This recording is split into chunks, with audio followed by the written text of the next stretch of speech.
నన్ను మహిమపరచుచున్నాడు.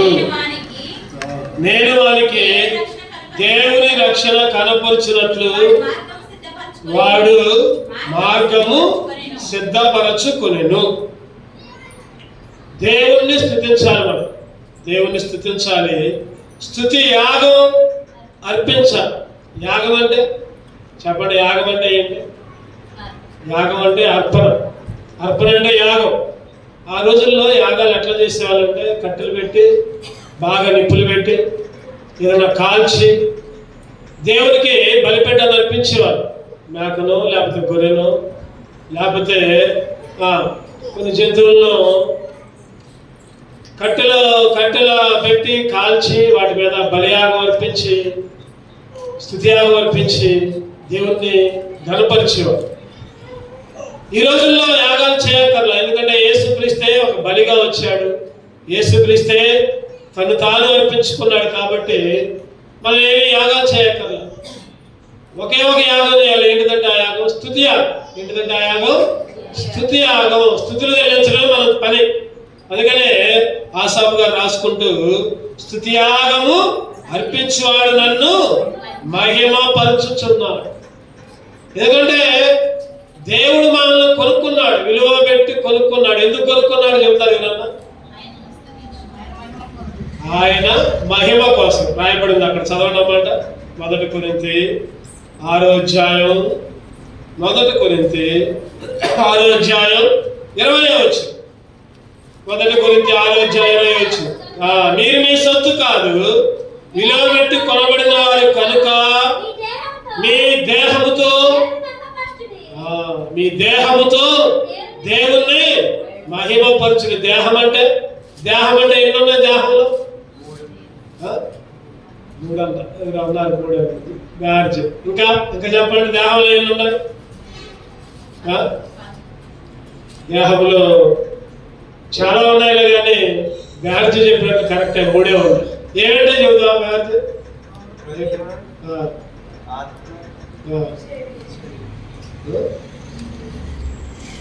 శరీరము,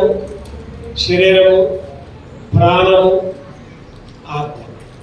శరీరము, ప్రాణము, ఆత్మ. అంటే శరీరంతో స్తుతించాలి. తర్వాత ప్రాణం అంటే ఏంటి? రక్తమే ప్రాణం. రక్తం లేకపోతే ప్రాణం లేదు. అంటే ఆయన ఇచ్చిన ప్రాణంతో, అంటే మన జీవితం అన్నమాట. ప్రాణం అంటే మనం జీవించే విధానం.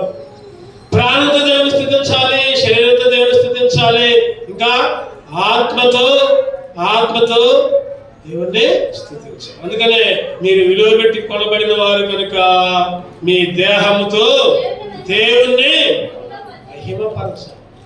ఈరోజు మనం స్తుతియాగం అర్పించాలి. స్తుతియాగం అర్పించేవాడే నన్ను మహిమపరిచేవాడు. స్తుతియాగం అర్పించకపోతే నన్ను మహిమపరచనట్లే లెక్క. విలువ పెట్టి కొనబడక మునుపు ఎట్లా ఉన్నాం మనం? ఇప్పుడైతే విలువ పెట్టి కొన్నాడు కాబట్టి స్తుతియాగం అర్పిస్తున్నాం. ఒకప్పుడు మన స్థితి ఏంటి? క్లుప్తంగా కొన్ని విషయాలు మనం ధ్యానం చేద్దాం రండి.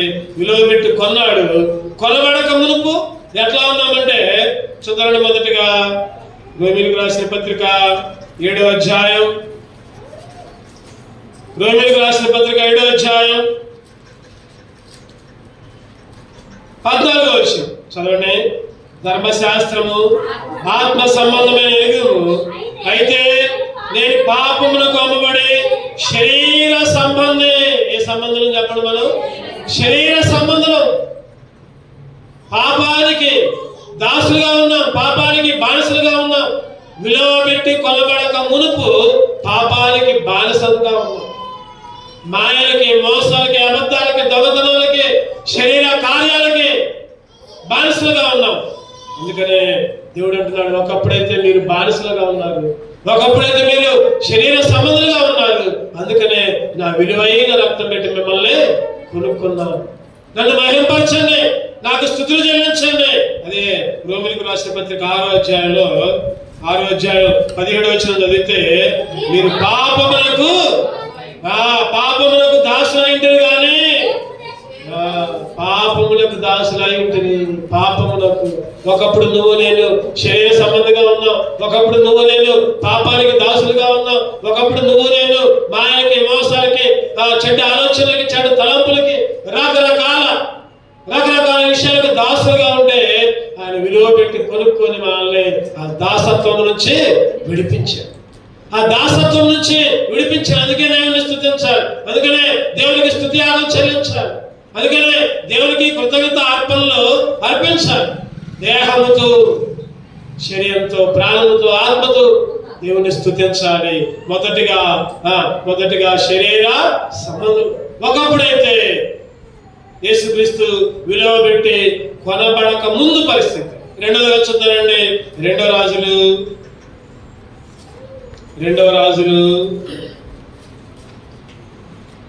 17వ అధ్యాయం 17వ వచనం, 323 పేజీలో 17 రెండవ రాజులు 17. మరియు తమ కుమారులను కుమార్తెలను అగ్నిగుణమును దాటించి శకునమును చెల్లంగితనమును వాడుక చేసుకుని యెహోవా దృష్టికి చెడుతనము చేయుటకై తమను తాము అమ్ముకుని ఆయనకు కోపము. రెండోది చెడుతనంగా చెడ్డ వాళ్ళముగా ఉన్నాం, చెడిపోయిన వాళ్ళముగా. చెడిపోయారు అంటే చెప్పండి ఒక బైక్ ఉందనుకోండి, ఒక కారు ఉందనుకోండి, లేదా ఒక సైకిల్ ఉందనుకోండి. చెడిపోయిన తర్వాత ఏం చేయాలి? దాన్ని వాడాలంటే మళ్ళీ ఏం చేయాలి? బాగు చేయాలి. చెడిపోయిన తర్వాత దాన్ని బాగు చేయాలి. పంచర్ అయితే పంచర్ వేయడం, ట్యూబ్ పోతే ట్యూబ్ వేయడం, రింగ్ పోతే రింగ్ వేయడం, లేకపోతే చైన్ పోతే చైన్. మరి ఇంజిన్లో ఏమైనా ఫాల్ట్ ఉందేమో అవన్నీ సరి చేయాలి. పాత ఇంజిన్ ఆయిల్ అంతా తీసేసి కొత్త ఇంజిన్ ఆయిల్ ఎక్కించి సరి చేసి ఎక్కడికక్కడ శుభ్రం చేసి, ఈరోజు నువ్వు నేను కూడా ఎటువంటి స్థితిలో ఉన్నామంటే చెప్పండి, చెడిపోయిన స్థితిలో. ఒకప్పుడు యేసుక్రీస్తు రక్తము ద్వారా మనల్ని విలువ పెట్టి కొనబడక ముందు పరిస్థితి. పాపంలో ఉన్నాం, చెడిపోయిన స్థితిలో ఉన్నాం. ఆదికాండం 6వ అధ్యాయం 5వ వచనం చూస్తే భూలోకం అంతా ఎట్లా ఉందంటే చెడిపోయింది. చదవనమాట, భూలోకం అంతా నరులు చెడుతనము, నరుల చెడుతనము భూమి మీద గొప్పదనియు వారి హృదయం యొక్క తలంపుల్లోని ఊహాంతం ఎల్లప్పుడూ కేవలము చెడ్డదనియు. నరుల చెడుతనము. నరులంటే ఎవరు? మనమే. నరులంటే నువ్వు నేను. నరులు అంటే మనమే. మన చెడుతనం అంట భూమి మీద గొప్పగా కనపడుతుందంట. ఈరోజు చెడిపోయిన వాళ్ళంగా ఉన్నాం. చెడ్డ ఆలోచనలు, చెడ్డ తలంపులు, చెడ్డ దుర్మార్గపు ఆలోచనలు, వ్యభిచారపు తలంపులు, పాపపు తలంపులు. అందుకని మత్తయి సువార్తలో ఒక మాట, మత్తయి సువార్త చూద్దారండి. ఏమంటే మత్తయి సువార్త 12వ అధ్యాయం మత్తయి సువార్త 12వ అధ్యాయం 39వ వచనం చదవండి. 39. వ్యభిచారులైన చెడ్డతనము వారు సూచక క్రియలు అడుగుచున్న. వ్యభిచారులైన చెడ్డతనము వారు సూచక్రియలు చేసేదేమో దేవునికి ఇష్టం లేకుండా ఉంటాం. మళ్ళీ దేవుని దగ్గర ఏమో సూచక్రియలు కావాలి, అద్భుతాలు కావాలి, ఆశ్చర్య కార్యాలు కావాలి, కుటుంబాల్లో మేలు కలగాలి, దీవెనలు కావాలి, ఆశీర్వాదాలు కావాలి. వ్యభిచారులైన చెడ్డతనము వారు ఏమడుతున్నారంట? సూచక క్రియలు. వాళ్ళకి యోనా సూచక్రియ తప్ప ఇంకేది నేను చూపినా అంటున్నాడు. ఏంటిది యోనా సూచక్రియ అంటే? యోనా సూచక్రియ అంటే 3 రోజులు చేపలో ఉండి మళ్ళీ బయటికి రావటం. అదే ఏంటిదంటే ఆ సూచక్రియ ఏంటంటే యేసుక్రీస్తు చెబుతున్నాడు కదా, యోనా సూచక్రియ అనేది అర్థం ఏంటంటే యేసుక్రీస్తు కూడా 3 రోజులు సమాధిలో ఉండి బయటికి రావడమే యోనా సూచక్రియ. యోనా సూచక్రియ అంటే యోనా గురించి అనుకుంటున్నారు ఆ తరము వారు. యోనా గురించి కాదు అక్కడ చెప్పేది. యేసుక్రీస్తు తను తానే చెప్పుకుంటున్నాడు, నేనే మీకు ఒక సూచక్రియగా ఉంటున్నాను. నేనే యోనా ఏ విధంగా 3 రోజులు చేప గర్భంలో ఉండి బయటకు వచ్చాడు, నేను కూడా 3 రోజులు సమాధిలో ఉండి బయటకు వస్తా. ఇదే గొప్ప సూచక్రియ. ఈరోజు నీకు నాకు కూడా చెడిపోయిన మనకి ఏం చేశారంటే ఒక గొప్ప సూచక్రియ. ఆయన మరణ పునరుద్ధానం ద్వారా, ఆయన చనిపోయి తిరిగి లేవడం ద్వారా ఒక గొప్ప సూచక్రియ చూపించాడు. చెడిపోయిన మనకి మన హృదయం అంతా ఎట్లా ఉందంటే చెడిపోయింది. మన హృదయం అంతా, హృదయంలో 13 రకాలు అంట చెడ్డ. మార్క్స్ వార్త 7వ అధ్యాయం చదవన్నమాట. మార్క్స్ వార్త 7వ అధ్యాయం 23 21 చదువు. లోపల నుండి అనగా మనుషుల హృదయముల నుండి దురాలోచనలు, జాగ్రత్తలు, దొంగతనములు, నరహత్యలు, వ్యభిచారములు, లోభములు, చెడుతనములు, కృత్రిమములు, కామవికారములు, మత్సరములు, దేవదూషణయు, అహంభావములు, అవివేకములు, ఇవన్నీ కూడా లోపల నుంచి అన్ని కూడా చెడిపోయింది. లోపల నుంచి అంటే అక్కడ నుంచి అంటే హృదయములో నుండి అంటే చెడిపోయిన హృదయం. ఒక మాట చెప్పాలంటే నువ్వు నేను కూడా చెడిపోయిన హృదయం కలిగిన వాళ్ళం, చెడిపోయిన మనం. ఆయనంత సమస్తము బాగు చేశాడు. ఏముంది అక్కడ చదవాలండి, అదే మార్క్స్ వార్త అదే అధ్యాయంలో ఉంటుంది అన్నమాట. 7వ అధ్యాయం 37 చదవండి. 37 ఈయన సమస్తమును బాగుగా చేస్తున్నాడు. ఈయన సమస్తమును బాగుగా చేశాడు. ఈరోజు చెడిపోయినంత ఈ 13 రకాల లోపల నుంచి వచ్చే అన్ని కూడా సమస్తం కూడా దేవుడు బాగు చేశాడు. అందుకే దేవుడు ఆరాధించాడు. ప్రభువా, నేనైతే 13 రకాలుగా చెడిపోయాను. నా హృదయం అయితే చెడిపోయింది నాయన. నా హృదయం అయితే నీకు దూరంగా ఉంది. అన్ని లోపల ఉన్నాయి. ఒకప్పుడు స్థితి, ఒకప్పుడు నువ్వు ఈ లోకంలోకి రాక మునుపు, నువ్వు నా కొరకు బలి కాక మునుపు, నీ రక్తాన్ని చిందించబడక మునుపు, ప్రభా నీ రక్తం చే విలువ పెట్టి కొనబడక మునుపు, ప్రభా నేను మొత్తం చెడిపోయాను. కానీ ఈ సమస్తాన్ని నువ్వు బాగు చేస్తావు. అందుకే నేను ఆరాధిస్తాను. అందుకే నీకు స్తుతియాగాన్ని అర్పిస్తున్నాను. ఈరోజు దేవునికి స్తుతియాగాన్ని అర్పించాలి. మూడవదిగా చూద్దారంటే మూడవదిగా ఈరోజు విలువ పెట్టి కొన్నాడు ఆయన. దేవునికి మహిమగా ఉండాలి. మనం దేహంతో దేవుణ్ణి మహిమపరచాలి. విలువ పెట్టి కొన్నాడు. కొనబడక మునుపు ఎట్లా ఉన్నామంటే పాపంలో ఉన్నాం. కొనబడక మునుపు ఎట్లా ఉన్నామంటే శరీర సంబంధులుగా ఉన్నాం. కొనబడక మునుపు ఎట్లా ఉన్నామంటే చెడిపోయిన హృదయం కలిగింది అన్ని ఉంటే ఆయన బాగు చేశాడు. మూడవదిగా చూద్దారంటే 2వ రాజులు 21 2వ రాజులు 21:20 2వ రాజుల మొదటి రాజులు చూద్దామండి.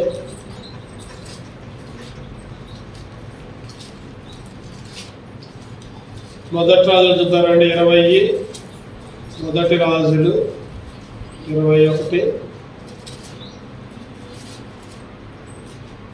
చూద్దామండి. 2వ రాజులు కాదు, క్షమించండి. మొదటి రాజులు 20:21 3 పేజీలు. అంతటా ఆహాబు ఏలియాను చూచి, నా పగవాడా, నీ చేతిలో నేను చిక్కుబడుతున్నాను పలుగ్గా.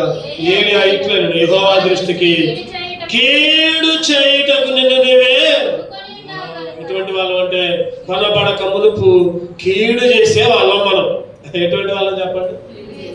ఒప్పుకున్నా ఒప్పుకోకపోయినా సరే నువ్వు కీడు చేసేదానివే. నేను కూడా అంతే. నేనే గొప్ప కాదు. అక్కడ అందరూ కూడా ఎటువంటి వాళ్ళం అంటే కీడు చేసేవాళ్ళు.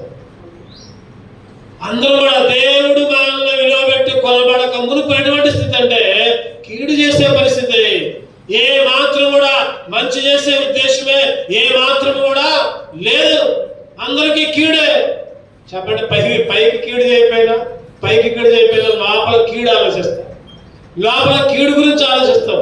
వాళ్ళకి అట్టయితే బాగుండు, ఎట్టయితే బాగుండు, లేకపోతే ఇంకా రకరకాల కీళ్ళు. ఈరోజు ఒకప్పుడు పరిస్థితి నువ్వు నేను కూడా. అందుకని ఇర్మియా గ్రంథకర్త ఇర్మియాలో ఒక మాట అంటారు. 13వ అధ్యాయం 23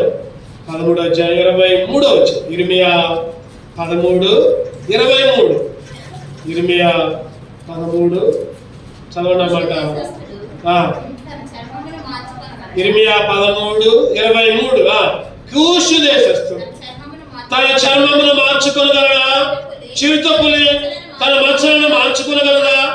మార్చుకొనగలిగిన కీడు చేయుటకు అలవాటు పడిన మీరును మేలు చేయ వల్ల పడలా. ఒకప్పుడు నువ్వు నేను కూడా కీడు చేసేవా. చిరుతపులి అంటే తన మచ్చల్ని మార్చుకోలేదు. ఇంకా ఏముంది అక్కడ? కూషు దేశస్థుడు తన చర్మాన్ని, కూషు దేశస్థుడు అంటే నిగ్రో వాళ్ళు వెస్ట్ ఇండీస్ సౌత్ ఆఫ్రికాలో కొద్దిగా బాగా ఉంటుంది కూషు దేశం. ఆ రోజు మోషే కూడా కూషు దేశపు స్త్రీని పెళ్లి చేసుకుంటే అహరోను మిరియాము గొనుక్కున్నారు. మిరియామకి కుష్ఠరోగం వచ్చింది, తెల్లటి కుష్ఠు. అరే పోయి మా తమ్ముడు ఆ కూషు దేశపు స్త్రీని పెళ్లి చేసుకోండి అంటే ఆ నల్లటి స్త్రీని అంటే కూషు దేశస్థుడు తన చర్మమును మార్చుకొనగలడా? చిరుతపులి తన మచ్చలను మార్చుకొనగలదా? మార్చుకోగలిగితే కీడు చేసే మీరు కూడా మేలు చేస్తారు. అంటే దాని అర్థం మేలు చేయలేరు అని అర్థం. దాని అర్థం మార్చుకుంటారా చెప్పండి? నలుపు రంగులు తెలుపు మార్చుకుంటారా? మేకప్ ఫుల్ వేసుకుంటే అప్పుడు అప్పుడు తెల్లగా మారిపోతుంది. కుక్క తోక తెచ్చి చెప్పండి, ఒక బారు తాడు ఒక కర్ర తెచ్చి కర్ర కట్టామనుకోండి, ఒక 4 రోజులు 5 రోజులు ఉంచండి తాడు కట్టి ఒక బారు కడ్డీకి లేకపోతే బారు కర్రకి, తర్వాత 4 రోజుల తర్వాత ఆ కర్ర ఇప్పండి, ఆ తోక నిలువుగా ఉంటుందా లేకపోతే వంకర పోద్దా? వంకరే పోద్ది. కుక్క తోక వంకర. పంది బుద్ధి మారదు, బురదలోకే పోద్ది. దానికి ఎంత స్నానం చేసినా, ఎంత బంగారపు చైన్లు వేసినా, రోజు ఎంత సెంటు కొట్టినా అది బురద కనపడితే దాంట్లోకే పోద్ది. ఈరోజు నువ్వు నేను కూడా అటువంటి స్థితే. కీడు చేసుకునే వాళ్ళం, కీడు చేసేవాళ్ళం. ఇంకొక ముఖ్యమైన సంగతి చెప్పమంటారా? కీడు చేసేవాళ్ళం కాదు, మనకు మనమే కీడు చేసుకునేవాళ్ళం. మనకు మనమే కీడులకు అమ్మబడిన వాళ్ళం, కీడు చేసుకునే వాళ్ళం, కీడుకు లోనైన వాళ్ళం, కీడులో ఉండేవాళ్ళం. అన్నీ తెలుసు మనకైనా కానీ నరకానికి పోవడానికి అన్ని తప్పులు చేస్తాం. పరలోకానికి పోవడానికి ఇష్టపడం. రక్షణ బంధం బాప్తిసం తీసుకున్నా కూడా దేవునిలో అంటుగట్టబడం, దేవునిలో నిలవం. కారణం ఏంటంటే వాళ్ళ చర్మాన్ని మార్చుకోలేదు, చెత్తపుల మచ్చలు మార్చుకోలేదు. కీడు చేసేవాడు కూడా మేలు చేయడానికి అవి మార్చుకుంటే ఈడు కూడా అంతే. ఈరోజు నాకు నేనే కీడు చేసుకున్నామని. ఎట్లా కీడు చెప్పండి? ఎట్లా కీడు? అగ్నిగుండానికి పోవడమే కీడు, దేవుని అంగీకరించకపోవడమే కీడు. ఎవరికో చేయక్కర్లా కీడు, మనకు మనమే రాళ్ళతో కొట్టుకుంటున్నాం, మనకు మనమే శిక్ష విధించుకున్నాం. ఆ రోజు గరాసీన ప్రాంతంలో ఒక వ్యక్తి ఉన్నాడు. చెప్పండి, ఇనప సంఖ్యలతో ఎక్కడ? మార్క్స్ వార్త 5వ అధ్యాయం చదవండి మాట. ఎన్నో వచ్చిన చూడండి. మార్క్స్ వార్త 4వ అధ్యాయం. మార్క్స్ వార్త 5వ అధ్యాయం 4వ వచ్చిన చదవండి. పలుమారు వాడి కాళ్ళకును చేతులకును సంఖ్యలు వేసి బంధించిండు. వాడు ఆ చేతి సంఖ్యలు తెంపి కాలి సంఖ్యలు తుక్కునీలుగా చేసిన కనుక యావడును వాడిని సాధపరచలేకపోయాను. వాడు ఎల్లప్పుడూ రాత్రి మగళ్ళు సమాధుల్లోను కొండల్లోనూ కేకలు వేయచ్చు. తన్ను తానే, ముఖ్యమైన సంగతి, తన్ను తానే. ఎవడో కొట్టట్లా, ఎవడో రాళ్ళేయట్లా, ఎవడో చేయట్లా, వాడికి వాడే రాళ్ళతో గాయపరుచుకుంటున్నాడు. ఈరోజు నీకు నువ్వే, నాకు నేనే అగ్నిగుండానికి నరకానికి సిద్ధపడుతున్నాం, గాయపరుచుకుంటున్నాం, కీడులోకి పోతున్నాం. అటువంటి స్థితిలో కీడు చేసే వాళ్ళగా ఉంటే, అటువంటి స్థితిలో యేసుక్రీస్తు వచ్చి తన శిలువ రక్తాన్ని కార్చి చెప్పండి మేలు చేసే వాళ్ళగా మార్చి, దేవుని ఆరాధించే వాళ్ళగా మార్చి, దేవుని స్తుతించే వాళ్ళగా మార్చాడు, దేవుని గణపరిచే వాళ్ళగా మార్చాడు. అందుకే దేవుని స్తుతించాలి. అందుకే దేవునికి ఏం చెల్లించాలి? స్తుతియాగము. అందుకే దేవుణ్ణి స్తుతించాలి. 4వదిగా చూద్దారండి. యెషయా గ్రంథం 50వ అధ్యాయం. యెషయా గ్రంథం 51వ వచ్చిన తర్వాత యెహోవా ఇలాగ సెలవిచ్చుచున్నాడు, నేను మీ తల్లిని విడనాడిన పరీక్షాగ పత్రిక ఎక్కడ ఉన్నది? నా అప్పుల వారిలో ఎవరికి మిమ్మల్ని అమ్మివేసింది? మీ దోషాలను బట్టి మీరే. ఈరోజు చెప్పండి, ఆయన విలువ పెట్టి కొనబడక మునుపు దోషాల చేత మనం పరిశీలించి చూస్తే చెప్పండి, దావీదు గారు అంటారు, మీ దోషాలను ఎవడు లెక్కించగలడు? ఎవడు లెక్కింపబడడు? మీ దోషాలు, మీ పాపాలు, మీ అపరాధాలు, మీ చెడ్డ వాటిని ఎవరు లెక్కిస్తారయ్యా? మీ తల వెంట్రుల కంటే అవి ఎక్కువగా ఉన్నాయి. మీ ఆలోచనలు, మీ తలంపులు ఈరోజు దోషాల చేత దేవునికి వ్యతిరేకంగా ఉన్నాం. ఆ దోషాలన్నింటినీ కూడా యేసుక్రీస్తు ఏం చేశారంటే సిలువలో ఆ దోషాలన్నింటినీ కడిగాడు. సిలువలో ఆ దోషాలన్నీ ఒక గోడ మీద రాసి, చేవ్రాత రాసి, ఒక కాగితం మీద రాసి అవన్నీ ఆ గోడకి సిలువకు కొట్టి ఆ దోషాలన్నీ యేసు రక్తంతో తుడిచివేశాడు. కొలసి 2:13 కొలసి 2:13 చదవండి. కొలసి 2 మరియు అపరాధముల వలన శరీరమును సున్నతి పొందక యునుటి వలన మీరు మృతులై ఉండగా దేవుడు రాత రూపకమైన ఆజ్ఞల వలన మన మీద రుణముగాను మనకి విరోధముగాను ఉండిన పత్రమును మేకులతో సిలువకు కొట్టి దాని మీద చేరాతను తుడిచివేసి మనకు అడ్డం లేకుండా దాన్ని ఎత్తివేసి మన అపరాధములన్నిటినీ క్షమించి ఆయనతో కూడా మిమ్మల్ని జీవింపజేసిన ఆయన ప్రధానులను అధికారులను నిరాయులుగా చేసి శిలువ చేత జయోత్సాహముతో వారిని పట్టి తెచ్చి బాహటముగా వేడుకకు, ఈరోజు బాహటముగా వేడుక, బాహటముగా దేవుని ఆరాధించే విధంగా, బాహటముగా దేవుని స్తుతించే విధంగా, బాహటముగా దేవుని మందిరానికి వచ్చే విధముగా ఆయన చేవ్రాతను తుడిచాడు కాబట్టి ఈరోజు బాహటముగా దేవుని స్తుతించడానికి వస్తున్నాం. ఈరోజు బాహటముగా బయలు పట్టుకుని వస్తున్నాం. కారణం ఏంటంటే మన దోషాలన్నీ కూడా ఈరోజు మనం ఎటువంటి వాళ్ళు అంటే పాపిష్టి జనం. పోయినసారి చెప్పుకున్నాం మనం పాపిష్టి జనం. ఎటువంటి జనం అంట? దోషభరితమైన యెషయా 1:4 ప్రకారం పాపిష్టి జనమా, దోషభరితమైన ప్రజలారా.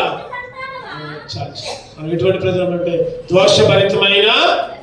దోషభరితమైన ఎన్నికలేని వాళ్ళం, ఎందుకు పనికిరాని వాళ్ళం. దేవుడు ఎన్నుకున్నాడు. 1 కొరింథీ 1:21 అనుకుంటా.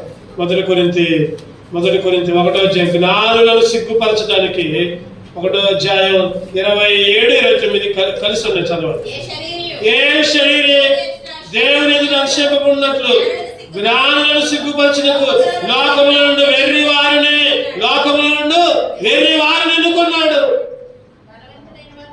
బలవంతులైన వారిని సిగ్గుపరచుటకు బలహీనులమైన మనల్ని ఎన్నుకున్నాడు దేవుడు. ఇంకా ఎన్నికైన వారిని వ్యర్థము చేయుటకు లోకములో నీచులైన వారిని, తృణీకరించబడిన వారిని, ఎన్నిక లేని వారిని, నేనైతే తృణీకరించబడిన వారిని, నీచులైన వారిని, ఎన్నిక లేని వారిని, పాపిష్టి జనాన్ని, దోషభరితమైన జనాన్ని, దుష్ట సంతానం నన్ను ఎన్నుకున్నావయ్యా.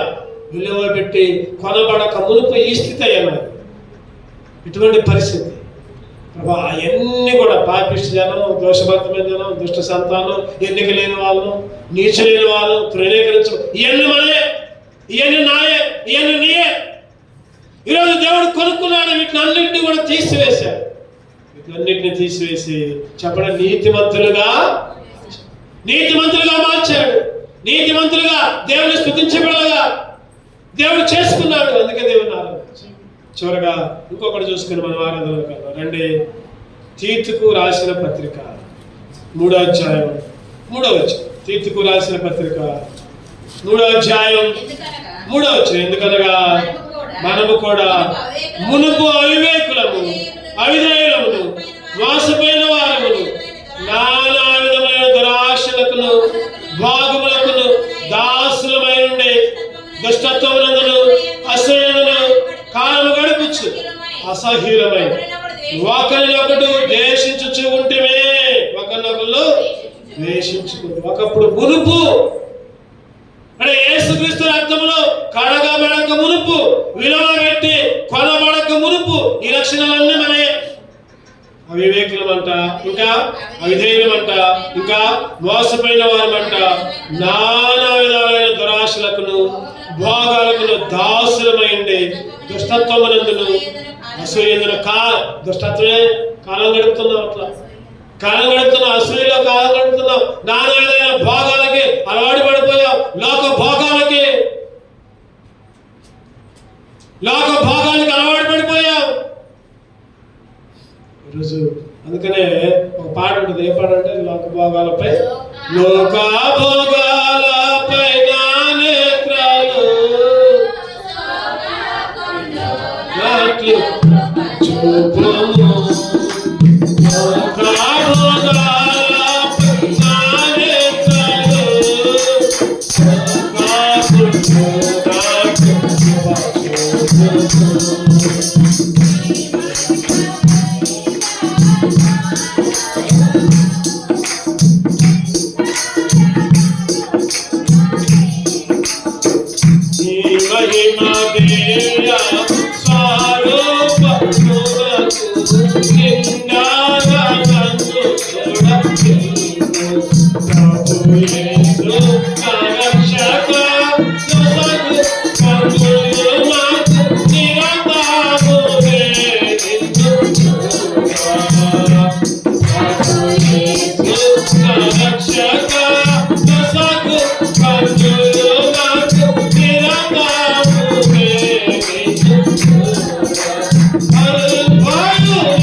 అవిధేయులమే, అసహ్యపరులమే, అవివేకులమే, దుర్మార్గులమే, దోషభరితమైన జనాలమే, నానా విధాలైన దురాశల చేత భోగానికి దాసులమైంది దుష్టత్వములు అసూయలో కాలము గడుపుచు అసహ్యులమై ఒకరినొకడు అంటే రకరకాల నానా విధాలైన దురాశలకి లోబడ్డ వాళ్ళు కొనబడక మునుపు నువ్వు నేను చూడండి. మన మూలపాఠం ఏంటంటే చెప్పండి, కీర్తనలో 50:20 స్తుతియాగం అర్పించువాడు దేవుణ్ణి మహిమపరచు. దేవుణ్ణి మహిమపరచడం అంటే ఎందుకు మహిమపరచాలంటే ఎందుకు మహిమపరచాలి చెప్పండి? మీరు విలువ పెట్టి, మీ సొత్తు కాదు, విలువ పెట్టి కొనబడిన వారు కనుక మీ దేహముతో దేవుణ్ణి మహిమపరచాలి. అసలు ఆయన మనం సృష్టించిందే చెప్పండి దేనికి? ఆయన మహిమపరచడం. యెషయా గ్రంథంలో ఉంటుంది. ఎక్కడ ఆ మాట చూద్దారండి? యెషయా గ్రంథం 43 అనుకుంటుంది. 42, 43 యెషయా గ్రంథం చాలాసార్లు చదువుకున్నాం అన్నమాట. యెషయా గ్రంథం 43:7 నా మహిమ నిమిత్తము నేను సృజించిన వారిని, నా నామం పెట్టబడిన వారిని అందరినీ ఆయన సృష్టించింది. ఎందుకంటే ఆయన నామ మహిమకే.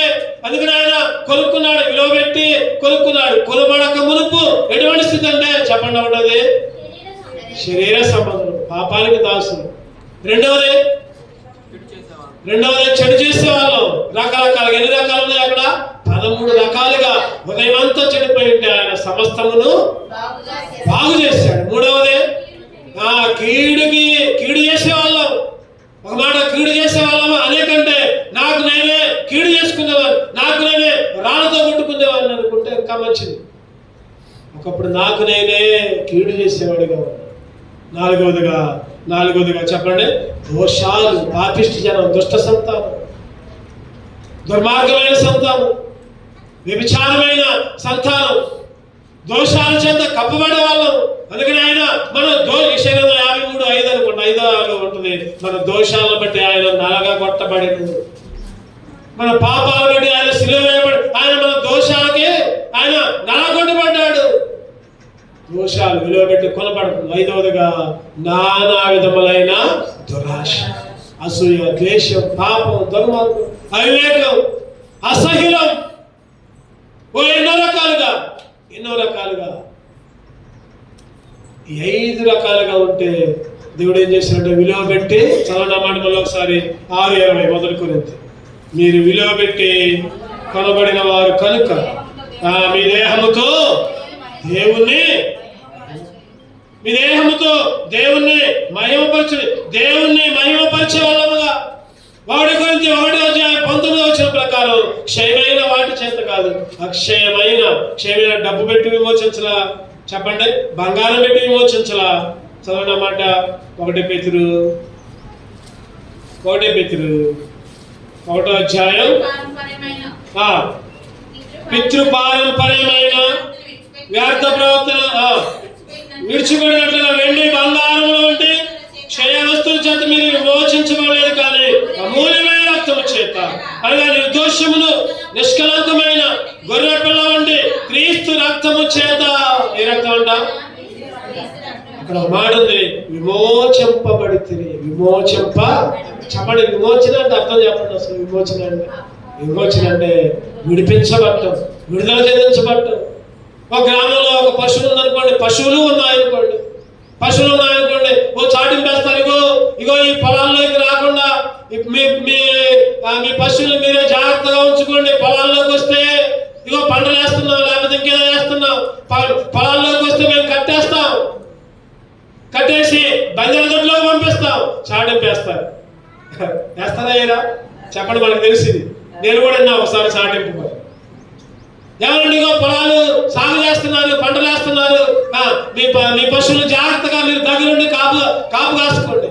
పొరపాటున పశువుల మంద దాంట్లోకి పోయిందనుకోండి, ఆ వ్యక్తి ఏం చేస్తారంటే ఆ పశువులన్నింటినీ కూడా తీసుకుపోయి బందెల దొడ్లో కట్టేస్తాడు. అది నాదే, ఆ పశువు నాదే, అయినా కానీ నేను పోతే నాకు ఇయ్యరు. ఎందుకు? అది తప్పు చేసింది కాబట్టి. ఇగో ఈ బందెల దొడ్లో ఉంది కాబట్టి, చేయకూడని పని చేసింది కాబట్టి, ఇగో దీనికి ఒక 1000 రూపాయలు లేదా ఒక 2000 ఒక 10,000 కట్టి మీ పశువులన్నింటినీ మీరు తీసుకుని పోండి. మీ పశువులన్నింటినీ మీరు ఇగో డబ్బులు కట్టకపోతే నేను విడిపోయిన వాటిని. ఎవరు అనేది? ఈ లోకపు రైతు అంటున్నాడు. నేను విడిపోయాను, డబ్బులు కట్టి బయట తెచ్చుకోవాలి. నా పశువులు కాబట్టి నేనేం చేయాలంటే, నేను డబ్బులు కట్టను అని ఊకోను, ఖచ్చితంగా డబ్బులు కడతా, మళ్ళీ బయట తెచ్చుకుంటా. ఈసారి మళ్ళీ అటు అదే రకంగా ఈ సైతాను గాడు ఈ పొలంలో రైతుగా ఉన్నాడు. లోకానికి రైతు ఎవడంటే సైతాను. ఈరోజు నువ్వు నేను కూడా దేవుని బిడ్డలుగా ఉన్న మనం ఈ పాపమనే లోకములో ఇష్టం వచ్చినట్టు మేస్తున్నాం, ఇష్టం వచ్చినట్టు తిరుగుతున్నాం. సైతాను లోకంలోకి పోతే సైతాను గాడు నిన్ను నన్ను కట్టేశాడు బంధం గట్టులో. సైతాను గాడు నిన్ను నన్ను కట్టేసి ఇగో ఈయన నాశనం, నీకు గుట్టిగా అయ్యాయి. ఎవరితో అంటున్నాడు చెప్పండి? దేవుడితో అంటున్నాడు. నీకు గుట్టిగా అయ్యా, వీళ్ళు నాశనం, నా పొలంలో పడి మేస్తున్నారు, నా లోకంలో ఉండి ఇష్టం వచ్చినట్టు తింటున్నారు, తిరుగుతున్నారు. నేను నీకెందుకు ఇస్తా? నువ్వు విమోచించాలి, నువ్వు విడిపించాలి. ఇప్పుడు యేసుక్రీస్తు ఏమన్నాడంటే, నా రక్తముతో నేను కొనుక్కున్నా. ఈ లోకపు ఆశమైతే, పశువుల ఆశమైతే ఒక 10,000 లేకపోతే 20,000 లేకపోతే ఎంతకంత చెల్లించి బయటకు విడిపించుకొని విమోచించుకొని వస్తాడు. కానీ ఆ పరలోకపు దేవుడు తను తానే అర్పించుకో, తను తానే శిలువలో రక్తము చిందించి రక్తముతో కొనుక్కొని మనం విమోచించాడు అంటే అర్థం అది.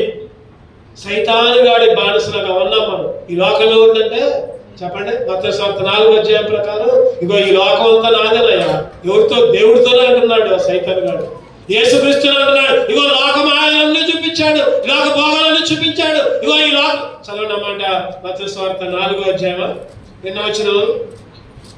మత్తయి సువార్త 4వ అధ్యాయం 8వ వచ్చిన.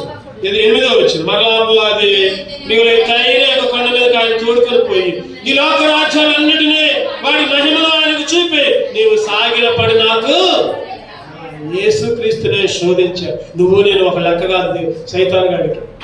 నిన్ను నన్ను పడేయాలంటే ఒక లెక్క కాదు. అసలుకి మనం దేవునిలో నుంచి తప్పిపోవాలంటే ఒక లెక్క కాదు. అసలు ఎన్నో చూపిస్తాడు సైతాను, ఎన్నో ఆశలు చూపిస్తాడు. లోకంలో ఉన్నదంతా మాయ, మోసం, నేత్రాశ, జీవపడము, శరీరాశ, ఇవన్నీ చూపిస్తాడు. యేసుక్రీస్తునే ఇగో లోకరాజ్యాలన్నింటినీ, అక్కడ ఒక మాట ఉంది, వాటి మహిమను చూపించాడు. ఏం చూపించాడు అక్కడ? లోకరాజ్యాలన్నింటినీ వాటి మహిమను. ఈరోజు నీకు నాకు కూడా లోకరాజ్యాలన్నీ చూపిస్తున్నాడు. వాటి గొప్పతనం చూపిస్తాడు. ఇగో తాగు, ఇగో తిరుగు, ఇగో వ్యభిచారం చేయి, ఇగో పాపం చేయి, ఇగో అబద్ధం ఆడు.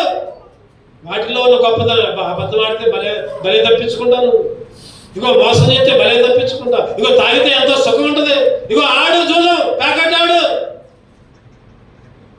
ఇగో చెడ్డ మాటలు పలుకు, భలే మజాగా ఉంటుంది చెడ్డ మాటలు పలికితే. సైతాను గాడు లోక రాజ్యాలన్నింటినీ, లోకంలో ఉన్న మహిమనంతా యేసుక్రీస్తుకు చూపించాడు.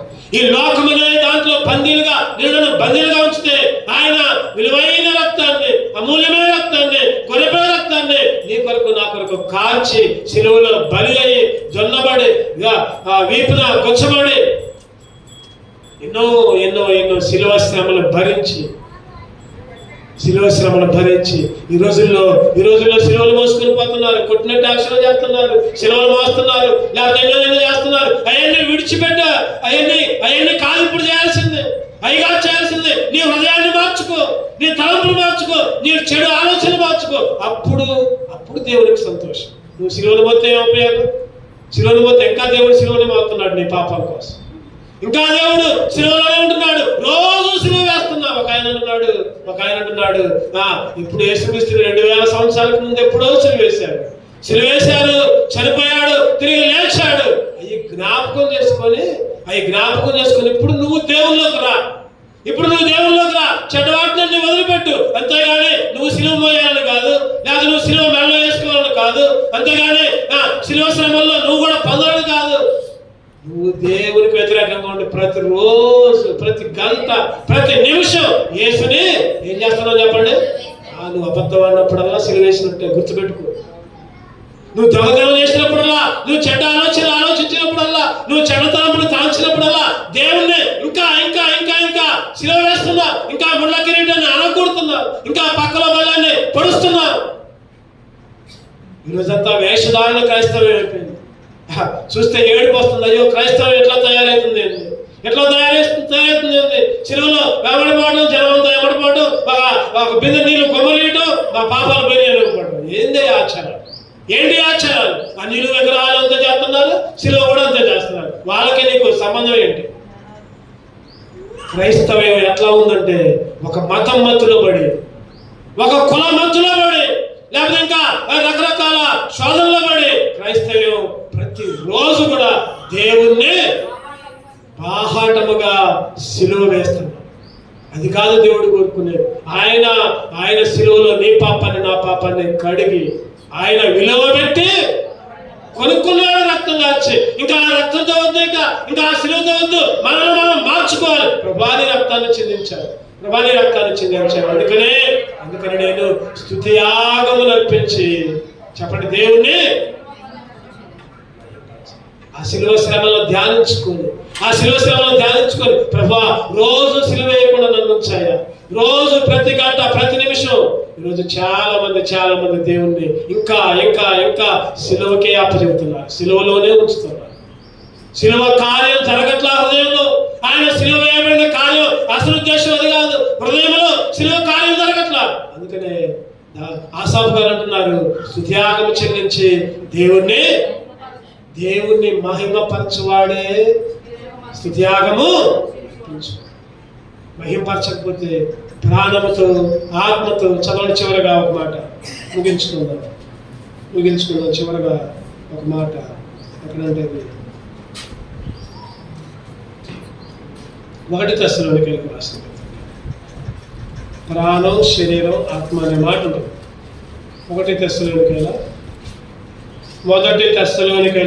రాసిన పత్రిక 5వ అధ్యాయం 23వ 1 తెస్సలోనికైలకు రాసిన పత్రిక 5:23 సమాధానకర్తయగు దేవుడే మిమ్మును సంపూర్ణముగా పరిశుద్ధపరచును గాక. మీ ఆత్మ, జీవము, శరీరము మన ప్రభువైన యేసుక్రీస్తు రాకడ యందు నిందారహితముగాను సంపూర్ణముగా ఉండినట్లు కాపాడబడును.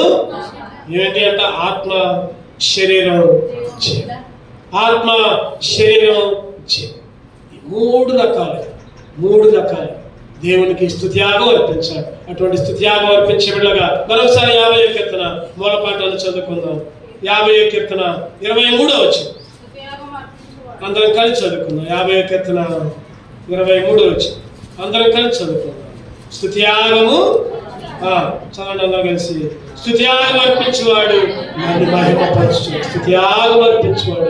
మహిమపరచును. అటువంటి స్తుత్యాగాలను నేను అర్పించి దేవుని మహిమపరుద్దాం. అటువంటి ఆరాధన చేసే బిడ్డగా దేవుడు మనల్ని సిద్ధపరచును గాక. 2 నిలబడదాం.